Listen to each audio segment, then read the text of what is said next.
That was a teachers' union protest outside my office. They were mad at me because of what I said about them on 2020. Then they chanted, "Stossel, shame on you." And they're still mad at me because I criticized tenure and union rules that make it almost impossible to fire a bad teacher. These rules are even bad for good teachers because the best don't get paid more.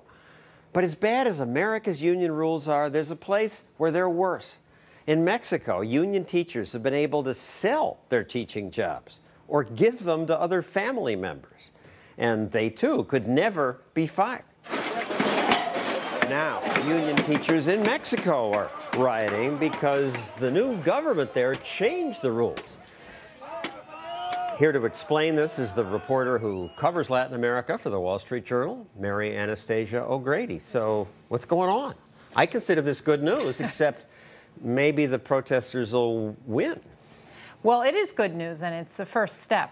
There's a long way to go in Mexico, but the teachers' union in Mexico is the largest union in Latin America. Presidents have been unwilling to touch the privileges of the teachers' union for almost 80 years. They could really sell their jobs? That's part of their union deal? Oh, they had privileges that were even more incredible than that. For example, when you graduated from the teaching school, you were guaranteed a job. And once you started that job, you had tenure for the rest of your life. And you got tenure immediately? Yes. I once asked an American teachers union boss about tenure, one of the few who will still talk to me, Joe Del Grasso, who heads Newark's teachers union. Why have tenure? Most professions don't have tenure. When you went into organized crime, you got to be a made person. There was like a ceremony, but nothing getting tenure, which is a nice thing. And it's kind of like organized crime, and you're in forever unless you die or are killed. Well, you know, there's that perspective of it. And he's laughing, and this is just the way it is in most schools. And why do we accept this? I think in Mexico for a long time, because it's a poor country, people had thought that what they really want to get is access. And it's only recently, I think, that the awareness is growing in the country that if Mexicans are not educated, they're not going to be able to be part of the middle class. And so the new president says, I want to change this. These riots have gone on off and on for more than a month. They went on before they voted on the new rules, but the rules did pass. Yeah, I think the rules passed because they're not satisfied with just growing a little corn in the backyard anymore. They want the more high-tech jobs that are coming to Mexico because of the North American Free Trade Agreement. They want to be part of that game.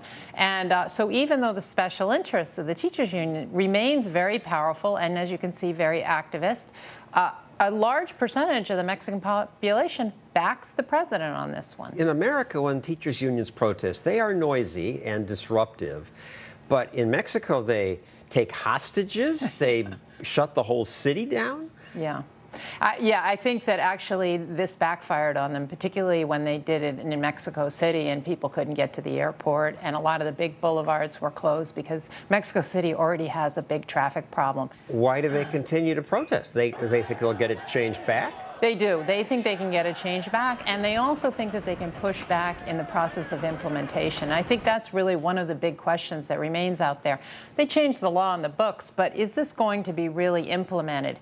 And a few years ago, a teachers' union boss planned to give 59 brand new Hummers to top union officials until people heard about it, protested, right, and that was stopped. Well, this explains why the teachers union has been so powerful. You know, imagine they collect dues. That particular union has 1.4 million members. They collect dues from all those teachers, and they go into a pot, and there's no transparency. There's no law that says that the union has to show how the money is spent.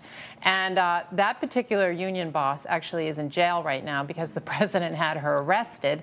But the other thing is that they could use the money to spread it around to the politicians and bribe people. We don't know. I mean, I'm making allegations that I'm fairly certain are probably true, but it's all been one big black box. The protesters have taken hostages? Yes, they said, well, we're going to take these hostages and hold on to them until you guarantee teaching jobs for the graduates from the school. And what happened? Oh, they eventually let them go, but you know, the problem remains. It's just they have kind of moved on, looking for new hostages, I suppose. Now, the teachers' union exists in many countries because the world copies America. Schools get government funding and have little real competition. Often the result is schools even worse than ours. So what's a parent to do? Well, a British researcher, James Tooley, was surprised to discover that even in the poorest places, parents will pay to send their kids to private schools. Even in these places where parents earn only $1 a day, they will often take their kids out of free government schools and instead pay, typically $1 a week, so their children can attend private schools like this one. In a small village like this, there are 6 private schools. Can you imagine that? A small village, 6 private schools. Assembly, please! What we found in my study was that in poor areas like this, the majority of school children are in private school. And these schools outperform the government schools at a fraction of the teacher cost. And in Latin America, I think anybody who has the money to send their child to a private school in Latin America will do it because they know that that's their ticket into the middle class. And without it, they're going to have a very rough time. because in the government schools often the teachers just don't show up, just sit there, don't teach. Precisely. I mean, they perform very badly. Mexican schools are at the bottom of the OECD ranking, 34th out of 34 countries in terms of the achievement of the students. So they're doing a very poor job.